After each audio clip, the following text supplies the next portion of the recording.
Kuni lagi aku. Jauh jauh menjadi. Goroi. Jauh ni kan. Goroi yang wani kan. Asyik tengah cuci dah. Wang dia.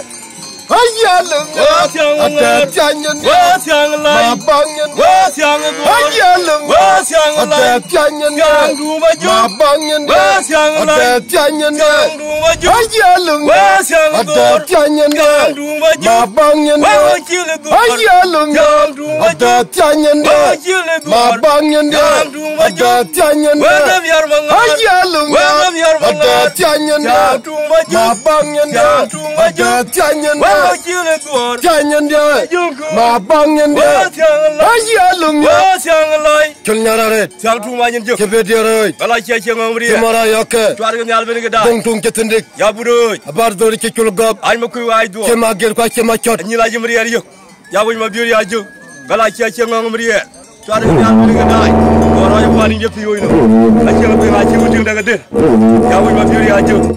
Cara kau kagak tu. Ini lupa ya tiang. Ayen, ane karo gerang asyik. Ane kau tiang tu manyen jongdi. Kuan kau buruk, tinggal kenoj, jema kuroj, ane dua raja oj. Kuan kau nama ngasi tu. Abang kau bela piu kau mikot ke. Ye nama kau tahu kau nyin. Kau kabin kau bela piu, kau kabin kau bela ngim. Nang cuat deng. Waduh roki wana lagi ke, ulai ke. Kau kau piu ke pan boda. Ayen ni dah mikau. Ini kau bela piu. Ayen nama jalatin. Ye na abalatin in anyar majuk. An ke mabangnya. An ke makidit. Kita bana atul. Wen kilan kalwang ache pol. Wad rujar ya kuber ko tatinia. Amana ache ki ko. Allah ngabutung de ata utenga tungde. Amana we ko ke tonal we bi jalo tinga. Wa mi ka wan. Wa mi ka be. Ke awa ko yo jairo be dorberi. Ma joga yen tungi to ga cha. Marwa be ding rupia de tongen. Ma jo yan tiroj.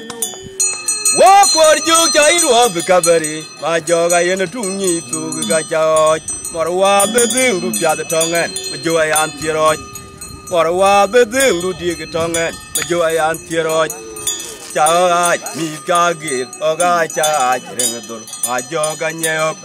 Chatira panagir ogacha chinolai majoga nyeo wa korju jairo pringalai majoga bene kwanda ping majoge tyang tunga yok wa korju jairo bidurbari majoga yene tungi tu gacha marwa bede rupya de tongen majo ayan tiroj marwa bede rupya de tongen majo ayan tiroj Chai ni gagir ogacha ring dur majoga nyok chatira panagir ogacha chinolai majoga nyok tyang tu manyen jo balai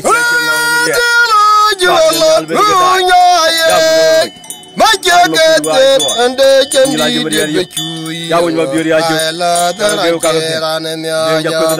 mali gayala te wako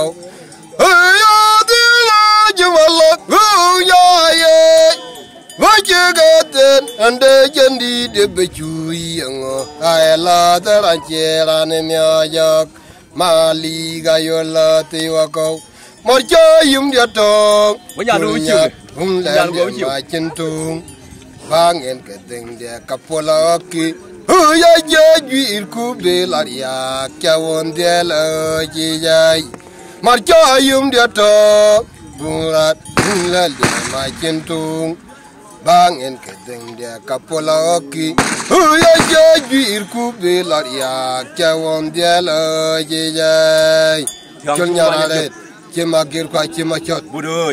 Ay mo kundi do ay go. Tung ketendik.